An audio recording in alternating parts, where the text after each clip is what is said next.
काँग्रेसच्या मांडीवर बसून उद्धव ठाकरे तुम्ही झाले का? तुमच्या छातावर बसायला आले आमचे एकनाथराव शिंदे. यानंतर या शिवसंकल्प कार्यकर्ता मेळाव्याच्या निमित्तानं आपल्याकडे उपस्थित झालेले महाराष्ट्र राज्याचे कर्तव्यदक्ष माननीय नामदार एकनाथजी शिंदे साहेब यांच्या या मातृत्व बुलढाणा जिल्ह्याच्या वतीनं त्यांचं स्वागत भूमिपुत्र खासदार प्रतापरावजी जाधव साहेब करतील अशी मी त्यांना विनंती करतो. माननीय नामदार एकनाथरावजी शिंदे साहेब यांचं स्वागत मातृत्व बुलढाणा जिल्ह्याच्या वतीनं माननीय खासदार प्रतापरावजी जाधव साहेब करतील अशी मी त्यांना विनंती करतो. त्यानंतर आमदार डॉक्टर संजयजी रायपूरकर साहेब, धर्मवीर आमदार संजयजी गायकवाड साहेब हे सुद्धा आदरणीय साहेबांच्या या ठिकाणी स्वागत करतील. त्यानंतर शिवसेना पक्षाच्या वतीनं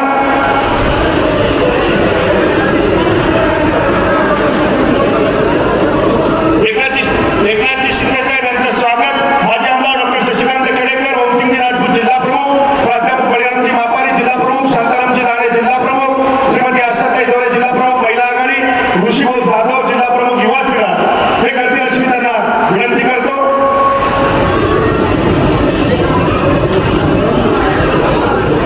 मेहकर विधानसभा मतदारसंघाचे आमदार डॉक्टर संजयजी रायपूरकर हे विदर्भाची पंढरी असलेले संत गजानन महाराजांची प्रतिमा या ठिकाणी शिवसेना मुख्य नेते मुख्यमंत्री नामदार एकनाथजी शिंदे साहेब यांना भेट देत आहेत. यानंतर आपण प्रातिनिधिक एक आदर्श सत्कार या ठिकाणी आदर्श शेतकरी सत्कार या ठिकाणी घेणार आहोत. येत्या 26 जानेवारी 2024 रोजी देशाचे पंतप्रधान नरेंद्रजी मोदी साहेब आदरणीय राष्ट्रपतीजी यांच्यासोबत दिल्ली येथे यांची भेट व स्नेहभोजन आहे असे आपले बुलढाणा जिल्ह्याचे शेतकरी शशिकांत मुलकर, येऊरखेड तालुका शेगाव यांना विनंती. आज बुलढाणा जिल्हा आणि बुलढाणा लोकसभा मतदारसंघासाठी मिशन 48 शिवसंकल्प अभियान या कार्यक्रमाच्या निमित्तानं व्यासपीठावर उपस्थित असलेले महाराष्ट्र राज्याचे मुख्यमंत्री, शिवसेनेचे मुख्य नेते आदरणीय एकनाथरावजी शिंदे साहेब, व्यासपीठावर उपस्थित असलेले सर्व शिवसेनेचे आमदार, सर्व जिल्हा प्रमुख,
आणि म्हणून हे विकासाचं जे आमचं स्वप्न होतं ते प्रत्यक्षामध्ये यायला सुरुवात काय झालं अडीच वर्षामध्ये बांधवांनो आज शेतकऱ्यासाठी अनेक निर्णय आपल्या मुख्यमंत्र्यांनी घेतले माननीय नरेंद्र मोदीजींच्या नेतृत्वामध्ये शेतकऱ्याला सन्मान निधी म्हणून 6,000 रुपये मिळत होते शिंदे साहेबांनी तातडीचा निर्णय घेतला आणि महाराष्ट्र सरकार सुद्धा शेतकऱ्याचा सन्मान करेल त्यामध्ये 6,000 कोटी रुपये दे 6 कोटी रुपये दे जे काही त्या ठिकाणी 6,000 रुपये मिळत होते त्यामध्ये 6,000ची भर माननीय एकनाथराव शिंदे साहेबांनी टाकली आज आम्हाला 12,000 रुपये प्रत्येक शेतकऱ्याला हा सन्मान निधी नरेंद्र मोदी साहेबांचा आणि एकनाथराव शिंदे साहेबांचा प्रत्येक शेतकऱ्याच्या खात्यामध्ये एवढंच नाही तर शेतकरी विमा काढण्यासाठी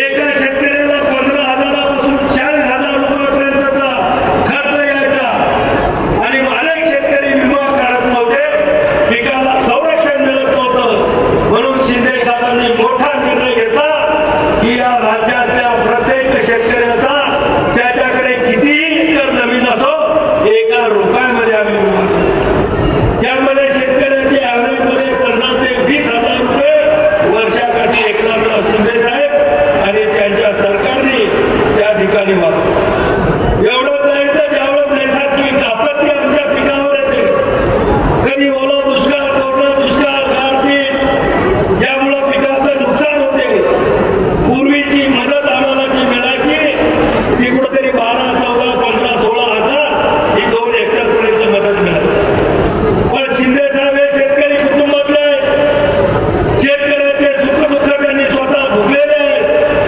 आजही मुख्यमंत्री असताना महिन्या 2 महिन्यातून गावी जाऊन जे काही 2, 4, 5 तास वेळ मिळतो त्याच्यामध्ये स्वतःच्या शेतीमध्ये कपडे काढून त्या ठिकाणी ते शेती करतात आणि म्हणून या आडमासाच्या शेतकऱ्यांनी निर्णय घेतला आता 2 हेक्टर नाही 3 हेक्टर पर्यंत हेक्टरी 13,600 आणि 3 हेक्टरवाल्या शेतकऱ्याला 40,000ची मदत त्याच्या खात्यामध्ये जमा होईल मागच्या वर्षी आमच्या जिल्ह्यामध्ये अनेक शेतकऱ्याच्या खात्यामध्ये ती रक्कम आली बांधवांनो अनेक चांगले निर्णय घेतले अनेक आमच्या ओबीसी मधल्या गोरगरीब लोकांना घरकुलं मिळत नव्हती आज आपल्या महाराष्ट्र सरकारनं एकनाथराव शिंदे साहेबांच्या नेतृत्वात ओबीसी साठी 10 लाख घरकुलं बांधण्याचा निर्णय घेतला आणि अनेक गावांमध्ये त्या कामाला सुरुवात सुद्धा त्या ठिकाणी झाली आमच्या महिलांचा सन्मान करण्यासाठी केंद्र सरकारच्या अनेक योजना होत्या पण आमच्या राज्य सरकारनं शिंदे साहेबांच्या नेतृत्वामध्ये अनेक त्या ठिकाणी योजना जाहीर केल्या त्या योजना मी सांगणार नाही पण या बचत गटाच्या माध्यमातून महिलांचा सन्मान वाढला पाहिजे महिला उद्योगपती झाली पाहिजे महिला कमवती झाली पाहिजे आणि आमच्या ग्रामीण भागातल्या गोरगरीब कुटुंबातल्या महिलांचा कुटुंबामध्ये समाजामध्ये आणि गावामध्ये मान सन्मान वाढला पाहिजे म्हणून बचत गटाला प्रोत्साहन देण्याचं काम केलं आज त्यांच्या मार्गदर्शनाखाली माननीय मुख्यमंत्री महोदयाला मी सांगू इच्छितो की माननीय मुख्यमंत्री महोदय बुलढाणा जिल्ह्यामध्ये बचत गटाच्या महिला वस्तू तयार करत होत्या पण त्यांना विक्रीचं साधन नव्हतं आज 100 त्यांचे विक्री केंद्र बांधून तयार झालेले आहेत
आणि दिवस माळवण्याच्या आत त्या ठिकाणी पोहोचवायचं असल्यामुळं मी आपला जास्त वेळ या ठिकाणी घेत नाही. आपण आमच्यावरचं प्रेम दाखवण्यासाठी एवढ्या मोठ्या संख्येनं एवढ्या उत्साहामध्ये माता भगिनी कार्यकर्ते पदाधिकारी आले.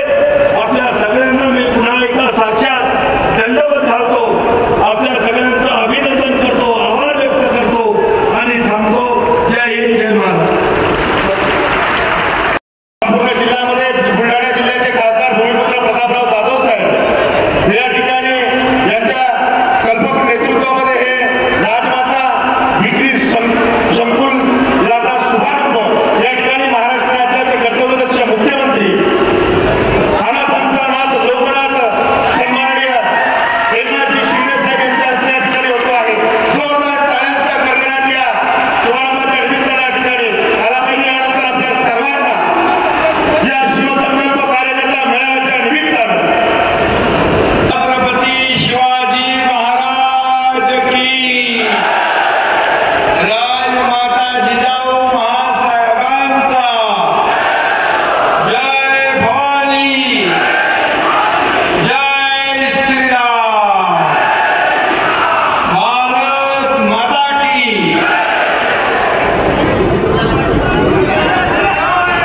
राजमाता जिजाऊंचा 426वा जन्मोत्सव सोहळा सिंदखेड राजा इथं कालच पार पडला आणि त्याच भूमीमध्ये आज मी आपल्या समोर या पवित्र परिसरात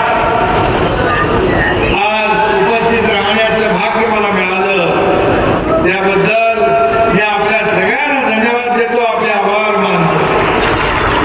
आजच्या या कार्यक्रमामध्ये उपस्थित आपले खासदार प्रतापराव जाधव, आमदार रायमुरकर, आमदार संजय गायकवाड, आपले शशिकांत खेडकर, संजय शिरसाट, चंद्रकांत पाटील, सर्व मान्यवर, सर्व उपस्थित जिल्हा प्रमुख, महिला आघाडी, युवा सेना आणि उपस्थित सर्व कार्यकर्ते. हा कार्यकर्ता शिवसंकल्प मेळावा आणि मिशन 48 या उपक्रमाला उपस्थित कार्यकर्ते, बांधव, भगिनी आणि माता. खरं म्हणजे सगळा कोपरा या ठिकाणी भरलेला एक विराट असं कार्यकर्त्यांचं दर्शन या ठिकाणी मला लाभलेलं आहे. आणि एवढे कार्यकर्ते जेव्हा लोकसभा आपली पहिली येते आणि प्रतापरावांच्या निवडणुकीमध्ये मतदारांसमोर हे रस्त्यावर एवढे कार्यकर्ते उतरले तर समोरच्याचं डिपॉझिट गुल झाल्याशिवाय राहणार नाही.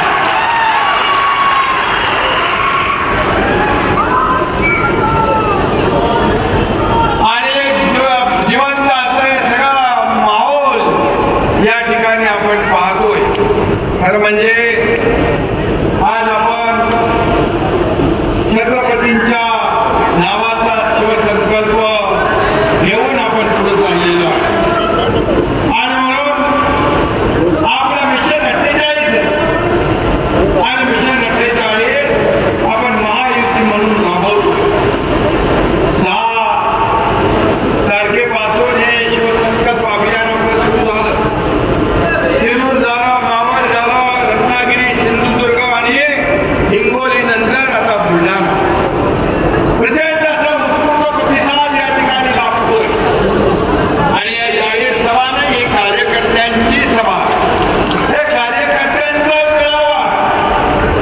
आणि जेव्हा महायुतीचा जाहीर सभा होईल तेव्हा विरोधकांचं पाणीपत झाल्याशिवाय राहणार नाही. आणि म्हणून खरं म्हणजे हा झंझावात जो आहे हा आपला अंतिम विजय प्राप्त होईपर्यंत असाच आपल्याला कायम ठेवायचा आहे. आणि म्हणून या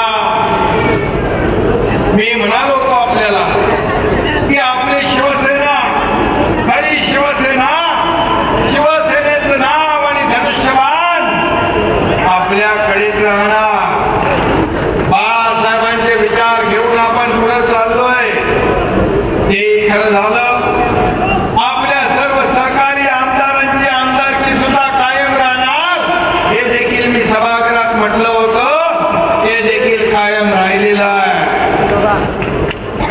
आणि म्हणून आज शिवसंकल्प अभियान जे आहे हे अभियान आज आपण सगळीकडे घेऊन चाललोय. आज आपण छत्रपती शिवाजी महाराजांच्या आपण आदर्शाने हे राज्याचा कारभार करतोय. छत्रपती शिवाजी महाराजांचं नाव घ्यायचं आणि प्रत्यक्षात अफजल खानाप्रमाणे दगा फटका करण्याची वृत्ती आपली नाही, ती आपली जाणत नाही. बाळासाहेबांनी ते आपल्याला शिकवलं नाही, आनंद दिघे साहेबांनी आपल्याला शिकवलं नाही. जे पोटात आहे ते पोटात आहे. आणि म्हणूनच आज या राज्यातले सर्वसामान्य लोक त्या ठिकाणी आपल्या सोबत येतात. अनेक लोक सोबत येत आहेत. काल परवा झालेला विधानसभा अध्यक्षांनी जो निकाल दिला तो देखील आपण पाहिला. निवडणूक आयोगाने जो धनुष्यबाण आणि शिवसेना आपल्याला दिली यावर अध्यक्षांनी शिक्कामोर्तब केलं. मी नेहमी सांगायचो की आपण लोकशाहीमध्ये बहुमताला महत्व आहे, लोकशाहीमध्ये मेरिट महत्वाचं आहे. आणि आता विरोधकांचा थैथयाट सुरू झाला आहे. हे आधीपासून निवडणूक सत्ता स्थापन झाल्यापासून सांगायचे सरकार पडणार, सरकार जाणार, सरकार पडणार असं करून करून थकले. सरकार आपलं अधिक मजबूत झालं, अधिक मजबूत झालं. आणि आज या राज्याच्या सरकारच्या माध्यमातून आपण मोठ्या प्रमाणात निर्णय घेतोय. आज आपण अनेक योजना राबवतोय. सर्वसामान्य शेतकऱ्यांना न्याय देण्याचं काम करतोय. मगाशी प्रतापरावांनी सांगितलं की मोदी साहेबांचे 6,000 आणि आपल्या सरकारचे 6,000 असे 12,000 रुपये आता शेतकऱ्यांना मिळणार आहेत वर्षाला. 1 रुपयामध्ये पीक विमा योजना देण्याचा निर्णय आपण घेतला. त्याचबरोबर या माता भगिनी ज्या इकडे बसलेल्या आहेत त्यांच्यासाठी आपण एसटी मध्ये 50% सवलत दिली. एसटीचा प्रवास करताना सगळे लोक आता माता भगिनी म्हणतात मी अर्ध्या तिकिटामध्ये जाऊन बाजारहाट करून येते, अर्ध तिकीट झालं. या सगळ्या गोष्टी ज्या आहेत अनेक योजना आपण केल्या. काल मोदी साहेबांच्या शुभ हस्ते आपण पाहिलं की लेक लाडकी लखपती ही योजना आपण सुरू केली. या योजनेमध्ये मुलगी 18 वर्षाची होईपर्यंत 1,00,000 रुपये तिच्या खात्यामध्ये जमा करण्याचा आपण निर्णय घेतला. मगाशी महिला बचत गटाचा प्रतापरावांनी खासदारांनी उल्लेख केला. महिला बचत गटाला देखील आपण मजबूत करतोय. CRPला मानधन वाढवलंय. महिला बचत गटाचं 15,000 30,000 आपण केलंय. आणि आज 100 गाळे इथे जे दाखवले तुम्ही 100 गाळे हे महिला बचत गटाचे जे वस्तू आहे त्यांना त्याचं ब्रँडिंग, त्याचं मार्केटिंग, त्याची विक्री करण्यासाठी देखील अशाच प्रकारचे गाळे संपूर्ण राज्यभरामध्ये आपण देणार आहोत. त्या ठिकाणी जिल्हाधिकाऱ्यांना सांगितलं, महापालिका आयुक्तांना आपण सांगितलं की तुम्ही ज्या ज्या ठिकाणी आपली मैदान आहेत या मैदानांमध्ये जसं एक्झिबिशन सेंटर आपण करतो तशाच प्रकारचं एक्झिबिशन सेंटर आपल्या माता भगिनींसाठी आपण करून द्यायचं आहे. आणि रोटेशन पद्धतीने महिला बचत गटांना आपल्या वस्तू विक्रीसाठी संधी प्राप्त करून द्यायची आहे. मी आपल्याला एकच सांगतो, काल मोदी साहेब आले होते.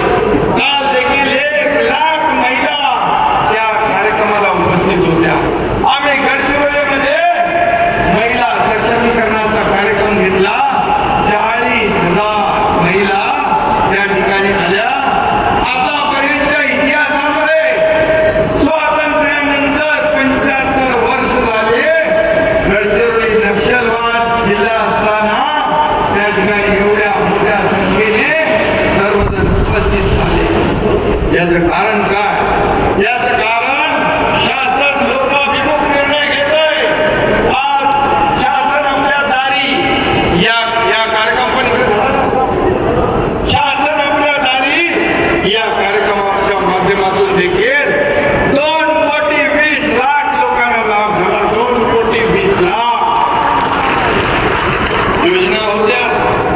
लाभ होते, परंतु त्याला चक्रा मारणं, खड्डे घालणं, त्यामुळे तो लाभार्थी तो नाद सोडून देत होता. परंतु आपण थेट शासन आपल्या दारी, आपण घरी न बसता आम्ही आमच्या घरी, तुम्ही तुमच्या घरी असं न करता शासन आपल्या दारी घेऊन आलो आम्ही आणि प्रत्येकाला एका छताखाली लाभ देण्याचा निर्णय आपल्या सरकारने घेतला. आणि म्हणून या ठिकाणी मी आपल्याला एवढंच सांगेन की आज आपल्याला मोठ्या प्रमाणावर शासनाचं काम लोकांपर्यंत पोहोचवायचं. मग बूथप्रमुख नेमायचे आहेत, शिवदूत नेमायचे आहेत, या ठिकाणी नेमणुका झाल्या असतील गाव खासदार, आणि आपल्याला जे काम आपण सरकारने केलंय हे काम सरकारचं लोकांपर्यंत पोहोचवायचं. आणि जे आजपर्यंतच्या इतिहासामध्ये सिंचनाचे प्रकल्प झाले नव्हते, ते सिंचनाचे प्रकल्प देखील आपण मोठ्या प्रमाणावर त्या ठिकाणी केले. मला वाटतं मगाशी आपले रायमुलकर म्हणाले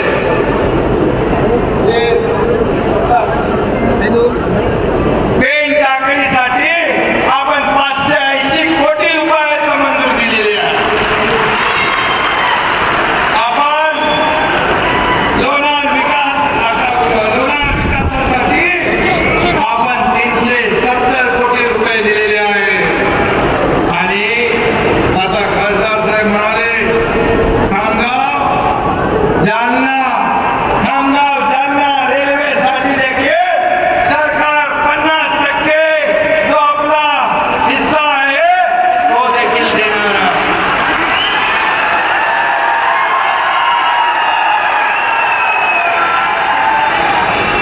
कारण हे सरकार कुणाचं आहे?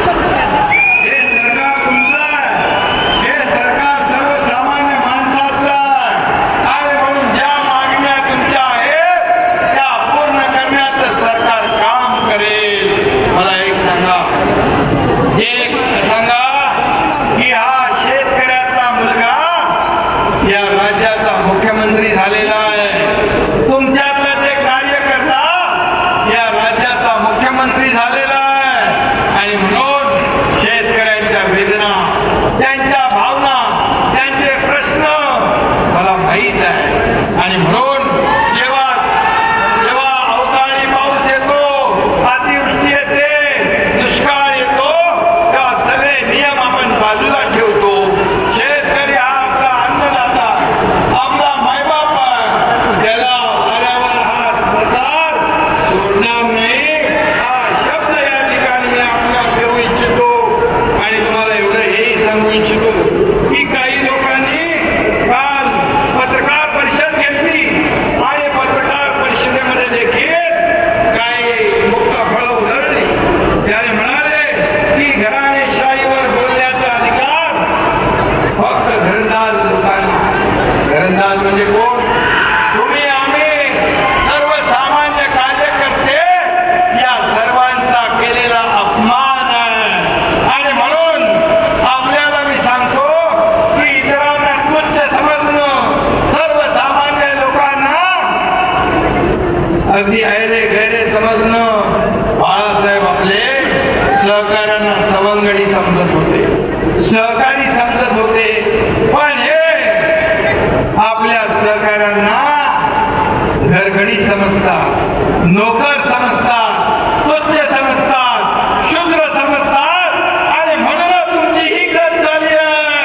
आज तुम्हाला या सर्व राज्यातल्या लोकांनी तुम्हाला सोडून दिलंय. आज तुमची परिस्थिती घरकाना घाटका झाली आहे. याला जबाबदार तुम्ही आहात. आता तुम्ही सगळीकडे फिरतात, परंतु हे जर आधी फिरले असते तर ही वेळ आली नसती. आणि म्हणून मी आपल्याला एवढं सांगतो की काय म्हणून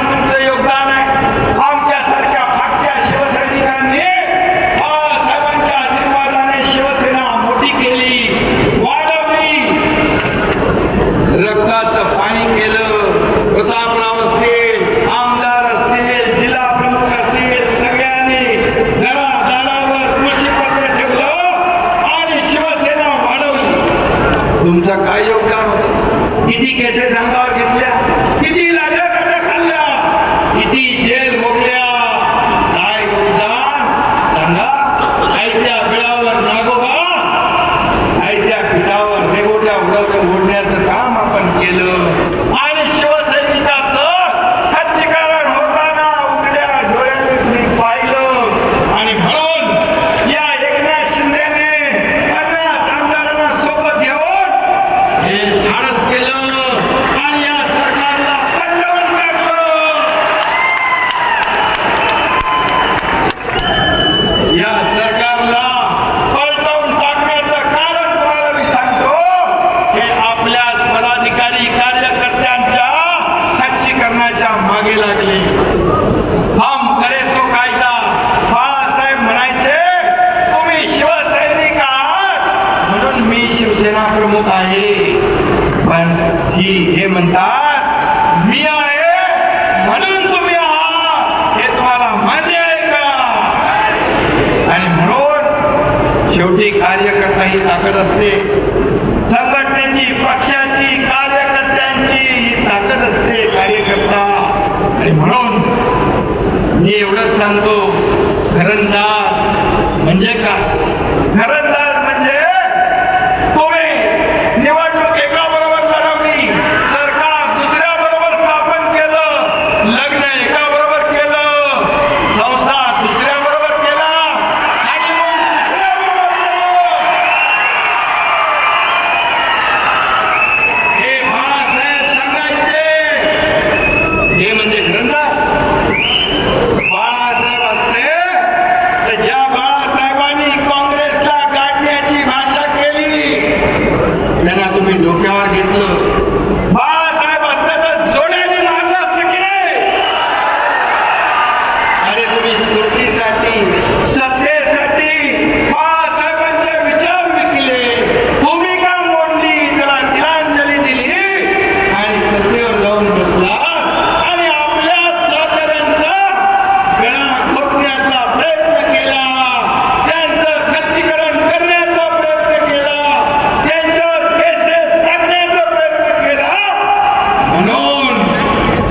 म्हणून बघा, लोक सत्तेकडे जात असतात, पण हा तुमचा एकनाथ शिंदे सत्तेत मंत्री होता, माझ्याबरोबर 8 मंत्री होते, ते सत्तेवर लाथ मारून पाय उतार झाले.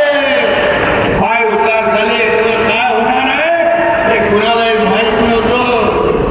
आणि आज हेच काँग्रेस या अयोध्याच्या राम मंदिराच्या विरोधात बोलतात. हा तमाम राम भक्तांचा अपमान आहे. आणि म्हणून हे आपले माजी मुख्यमंत्री आणि उद्ध्वस्त झालेले, तुम्ही त्यांच्या मांडीवर मांडीला उठता. जो राम का नहीं वो किसी काम का नहीं. या करोडो राम भक्तांचं स्वप्न, हिंदू हृदय सम्राट बाळासाहेब ठाकरे यांचं स्वप्न. बाळासाहेब म्हणायचे मला एक दिवस प्रधानमंत्री करा, मी अयोध्येमध्ये राम मंदिर बांधतो आणि दुसरं काम काश्मीर मधलं 370 कलम हटवतो. सांगा मला, बाळासाहेबांचं स्वप्न मोदी साहेबांनी पूर्ण केलं, मंदिरही बनवलं आणि त्याचं उद्घाटनही होतंय. हे टिंगल करायचे, मंदिर वही बनाएंगे, तारीख नहीं बताएंगे, पण मोदीजींनी मंदिरही बांधलं, तारीखही सांगितली, 22 तारखेला याचा जल्लोष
निवडणुकीमध्ये येणाऱ्या